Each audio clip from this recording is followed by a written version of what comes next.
ભારત એક એવો દેશ કે જ્યાં ઇતિહાસ માત્ર પુસ્તકોમાં નહીં પરંતુ જમીન પર જીવતો રહે છે. પરંતુ શું તમે ક્યારે વિચાર્યું છે કે જો કોઈ જગ્યા જ્યાં ક્યારેક હજારો લોકો રહેતા હતા આજે નકશામાં જ ન દેખાય તો એનો અર્થ શું થાય? શું એ જગ્યા ક્યારે હતી જ નહીં કે પછી સમય સાથે આપણે એનું અસ્તિત્વ લખવાનું બંધ કરી દીધું? આ કહાની કોઈ રહસ્ય નથી.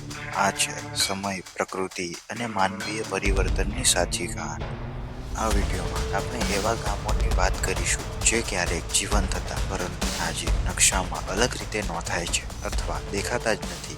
પ્રશ્ન એ નથી કે આ સાચું છે કે નહીં, પણ પ્રશ્ન એ છે કે આ પરિવર્તન આપણને શું સમજાવે છે. તો હું છું તમારો ગુજ્જુભાઈ. ઘણા લોકોનું એવું માનવું છે કે સરકારી નકશો એ કાયમી હોય છે, પરંતુ હકીકત એ છે કે નકશો પણ સમય સાથે બદલાય છે. ભારતમાં દર 10 વર્ષે જનગણના થાય છે, વસ્તી વસાહત સ્થળાંતર નોંધાય છે, ગામ ખાલી થાય અથવા જોડાય, વહીવટી નોંધ બદલાય છે. જો કોઈ ગામમાં લાંબા સમય સુધી માનવ વસવાટ ન કરે તો વહીવટી રીતે એને અલગ રીતે દર્શાવવામાં આવે છે. આ પ્રક્રિયા કોઈ એક દેશની નથી, દુનિયાભરમાં નકશા સમય સાથે બદલાય જ છે.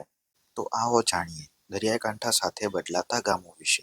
ઓડિશામાં આવેલું સાતભાયા ગામ ઓડિશાના કેન્દ્રાપાડા જિલ્લામાં ક્યારેક સાતભાયા તરીકે ઓળખાતો વિસ્તાર હતો.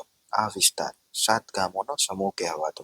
ખેતી, માછીમારી પર આધારિત જીવન હતું. 1970 પછી દરિયાકાંઠાનો ક્ષય, ચક્રવાતોની તીવ્રતા વધી, જમીન ધીમે ધીમે ખસી ગઈ. એક પછી એક ગામ દરિયામાં સમાતું ગયું. જ્યારે વસવાટ અશક્ય બન્યો ત્યારે લોકો નજીકના સુરક્ષિત વિસ્તારોમાં ખસવા લાગ્યા. આજે આ ગામો વહીવટી નકશામાં વસવાટવાળા ગામ તરીકે નોંધાતા નથી. નકશો બદલાયો કારણ કે પરિસ્થિતિ બદલાઈ હતી. ધોરામારા ટાપુ, પશ્ચિમ બંગાળ. સુંદરબન વિસ્તાર પ્રકૃતિ માટે જાણીતો છે, પરંતુ અહીં પરિવર્તન પણ બહુ ઝડપથી થાય છે. ધોરામારા ક્યારેક હજારો લોકોનું ઘર આજે ટાપુનું કદ પહેલા કરતા ઘણું નાનું છે. દરિયો આગળ વધે છે, જમીન પાછળ ખસે છે. આ એક કુદરતી પ્રક્રિયા છે જે વૈજ્ઞાનિક રીતે નોંધાયેલી છે. નદી, પાણી અને બદલાતી વસાહત. નદી હંમેશા એકસરખી રહેતી નથી. તે માર્ગ બદલે છે, વહેણ બદલે છે. ઉત્તરાખંડ, તેહરી વિસ્તાર, પર્વતીય ભૂગોળ, ભૂકંપ ઝોન, નદીનો કુદરતી પ્રવાહ. જ્યારે મોટા પાણી સંચાલન પ્રોજેક્ટ્સ બન્યા ત્યારે નવી વસાહતો વિકસાવવામાં આવી અને કેટલીક જૂની વસાહતો યાદોમાં રહી ગઈ. આ પર્વતીય આયોજન, આ પરિવર્તન આયોજન અને પુનર્વસન સાથે થયું, જે દસ્તાવેજોમાં નોંધાયેલું છે. નર્મદા ખીણ. નર્મદા ખીણ ભારતના સૌથી વધુ અભ્યાસ કરાયેલા વિસ્તારોમાંનું એક માનવામાં આવે છે. અહીં પાણી સંચાલન સાથે નવી નગરો વિકસ્યા અને કેટલાક નાના હેમલેટ્સ અલગ અલગ વિસ્તારોમાં નવી ઓળખ સાથે જોડાયા. આ એક પરિવર્તન છે જેમાં સમય, આયોજન અને માનવીય જીવન સાથે ચાલ્યા કરે છે. રણ, પાણી અને સ્થળાંતર. પશ્ચિમ રાજસ્થાન. થાર રણ માત્ર રેતી નથી, તે એક ગતિશીલ ભૂગોળ છે. વરસાદ અનિયમિત, ભૂગર્ભ પાણી ઘટે, ખેતી મુશ્કેલ. ઘણા ગામોમાં યુવાનો રોજગાર માટે શહેર તરફ ખસ્યા. જ્યારે લાંબા સમય સુધી વસવાટ ન રહે ત્યારે વહીવટી નોંધ બદલાય છે. આ એક ધીમું પરિવર્તન છે. લોકો, યાદો અને નવી શરૂઆત.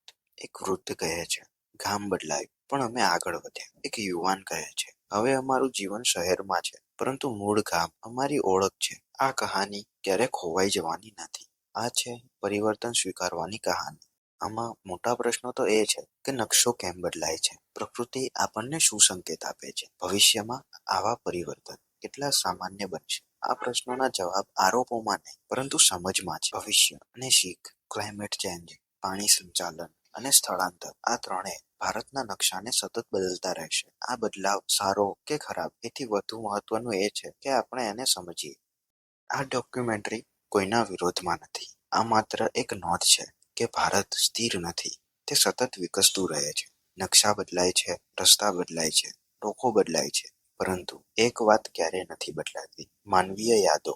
આપણને આપણા ભૂતકાળ સાથે જોડીને રાખે છે. છેલ્લે એટલું જ કહીશ કે આપણી સંસ્કૃતિને સાચવીને રાખો. જો તમે આવા ગામને જાણો છો તો તેની વાર્તાને શેર કરો. દરેક પરિવર્તન એ રેકોર્ડ થવાને પાત્ર છે.